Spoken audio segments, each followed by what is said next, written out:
Hey guys, welcome back to my channel. അപ്പോൾ ഇന്ന് നമ്മൾ ഉണ്ടാക്കാൻ പോകുന്നത് ഒരു ഫ്ലവറിന്റെ സെപ്പലാണ്. അതിനുവേണ്ടി ഞാൻ ഇവിടെ എടുത്തിരിക്കുന്നത് ഗ്രീൻ കളർ ക്യാനാണ്. ആദ്യമേ തന്നെ ഞാനൊരു മാജിക് റിംഗ് ചെയ്ത് കൊടുക്കുന്നുണ്ട്. മാജിക് റിംഗ് ചെയ്യുന്നത് എങ്ങനെയാന്നുള്ളത് ഈ വീഡിയോയിൽ ക്ലിയർ ആയിട്ട് കാണിക്കുന്നുണ്ട്. നിങ്ങൾ ഇത് ശ്രദ്ധിച്ച് നോക്കിയാൽ മതി. സ്പീഡ് കൂടുതലാണെന്നുണ്ടെങ്കിൽ സ്പീഡ് കുറച്ചിട്ട് നോക്കാം കേട്ടോ. ഇനി 2 ചെയിൻസ് ഇതിലേക്ക് നമ്മൾ ചെയ്തെടുക്കുന്നുണ്ട്. ഈ 2 ചെയിൻ ചെയ്തതിനു ശേഷം നമ്മൾ ടോട്ടൽ 14 ഡബിൾ ക്രോഷേ ആണ് ഇതിൽ ചെയ്തെടുക്കുന്നത്. ആദ്യം ചെയ്ത ആ 2 ചെയിൻസ് ചെയ്യാൻ ഒരു റീസൺ ഉണ്ട്. ഈ റോ ഹൈറ്റ് മെയിൻറ്റെയിൻ ചെയ്യാൻ വേണ്ടിയിട്ടാണ് 2 ചെയിൻസ് ചെയ്യുന്നത്. ഇല്ലാന്നുണ്ടെങ്കിൽ അവിടെ ഒരു വലിയൊരു ഗ്യാപ്പ് ആയിരിക്കും. സാധാരണ നമ്മൾ എല്ലാവരും ചെയ്യുന്നത് കണ്ടിട്ടുണ്ട്, ഡബിൾ ക്രോഷേ ചെയ്യുന്നതിന് മുന്നേ 2 ചെയിൻസ് ചെയ്യുന്നത്. ഇപ്പൊ മനസ്സിലായല്ലോ എന്തുകൊണ്ടാണ് അങ്ങനെ ചെയ്യുന്നത് എന്നുള്ളത്. അപ്പൊ നമുക്ക് ഈ മാജിക് റിംഗിലൂടെ 14 ഡബിൾ ക്രോഷേ ചെയ്തെടുക്കാം. മാജിക് റിംഗിൽ 14 ഡബിൾ ക്രോഷേ ചെയ്തതിന് ശേഷം നമുക്ക് ഇതുപോലെ ഒന്ന് ടൈറ്റ് ചെയ്ത് കൊടുക്കാം. എന്നിട്ടൊരു സ്ലിപ്പ് സ്റ്റിച്ച് യൂസ് ചെയ്തിട്ട് അതിനെ നമുക്ക് ക്ലോസ് ചെയ്യാം.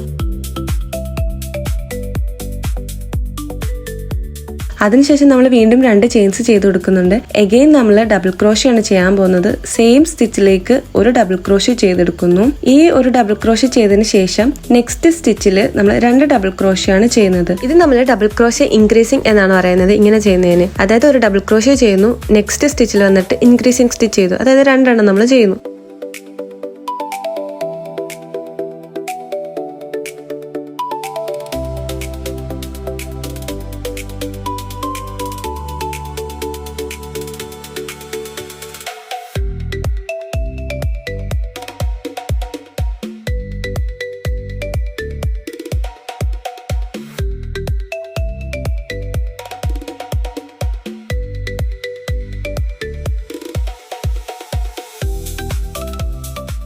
ആ ഒരു റൗണ്ട് ഫുള്ള് നമ്മൾ അങ്ങനെ ചെയ്തതിന് ശേഷം ഒരു സ്ലിപ്പ് സ്റ്റിച്ച് വെച്ചിട്ട് ഇത് നമ്മൾ ജോയിൻ ചെയ്തെടുക്കുന്നുണ്ട്. ഇത്രയും ചെയ്ത് കഴിയുമ്പോൾ നമുക്ക് ഇതുപോലെ ഒരു റൗണ്ട് കിട്ടും. ഇനി നമ്മൾ സെപ്പൽസിൽ എക്സ്റ്റെൻഡ് ചെയ്തിരിക്കുന്ന ഒരു പാർട്ടാണ് ചെയ്യാൻ പോകുന്നത്. അത് ചെയ്യാൻ വേണ്ടിയിട്ട് നമ്മൾ 8 ചെയിൻസ് ചെയ്ത് കൊടുക്കുന്നുണ്ട്.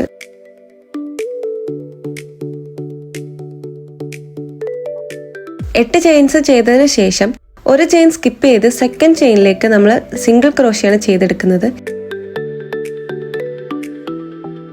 നെക്സ്റ്റ് ചെയിനിലും നമ്മൾ സിംഗിൾ ക്രോഷേ ആണ് ചെയ്ത് കൊടുക്കുന്നത്. ഇതിന്റെ പാറ്റേൺ ഞാൻ സ്ക്രീനിൽ കാണിച്ചു കൊടുക്കാം. 2 സിംഗിൾ ക്രോഷേ ചെയ്തതിന് ശേഷം നമ്മൾ നെക്സ്റ്റ് ചെയ്യുന്നത് ഹാഫ് ഡബിൾ ക്രോഷേ ആണ്. ഹാഫ് ഡബിൾ ക്രോഷേ ചെയ്യുന്ന സമയത്ത് യാൺ ഓവർ ചെയ്തിട്ട് 3 ലൂപ്പിലും കൂടെ നമ്മൾ ഒരുമിച്ച് പുൾ ത്രൂ ചെയ്തെടുക്കും. അതാണ് half double crochet. Half double crochet ചെയ്തതിന് ശേഷം അടുത്ത വരുന്ന 2 സ്റ്റിച്ചിലും നമ്മൾ ഡബിൾ ക്രോഷേ ആണ് ചെയ്തെടുക്കുന്നത്.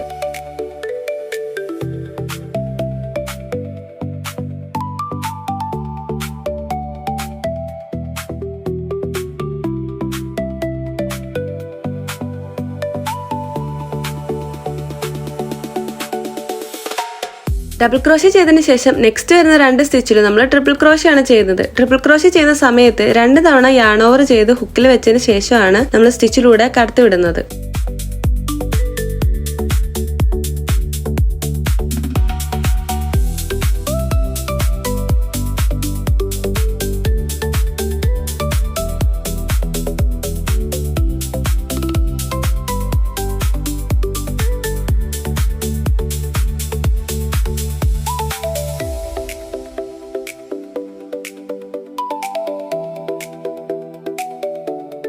ഇത്രയും ചെയ്തതിന് ശേഷം നമ്മുടെ റിങ്ങിലെ 4ാമത്തെ സ്റ്റിച്ചിലായിരിക്കും കേട്ടോ നമ്മൾ കൊണ്ടുപോയി ജോയിൻ ചെയ്യുന്നത്. ജോയിൻ ചെയ്യുന്നത് ഒരു സ്ലിപ്പ് സ്റ്റിച്ച് യൂസ് ചെയ്തിട്ടായിരിക്കും. ഈ ഒരു പ്രോസസ്സ് നമ്മുടെ ഈ റിങ് കവർ ചെയ്യുന്നത് വരെ നമ്മൾ ചെയ്തുകൊണ്ടിരിക്കണം. നമുക്കൊരു ടോട്ടൽ 5 സെപ്പൽസ് ആയിരിക്കും നമുക്ക് കിട്ടുന്നത്. ആ ഒരു 5 ഇതിൽ പോലത്തെ ഭാഗമായിരിക്കും നമുക്ക് കിട്ടുന്നത്. ഇത്രയും ചെയ്തതിന് ശേഷം ലാസ്റ്റത്തെ ആ ഒരു പാർട്ട് ഒന്ന് സ്ലിപ്പ് സ്റ്റിച്ച് ചെയ്തിട്ട് സെക്യൂർ ചെയ്ത് വെക്കാം. എക്സസ് വരുന്ന യാണ് നമുക്ക് കട്ട് ചെയ്ത് കളയുകയും ചെയ്യാം.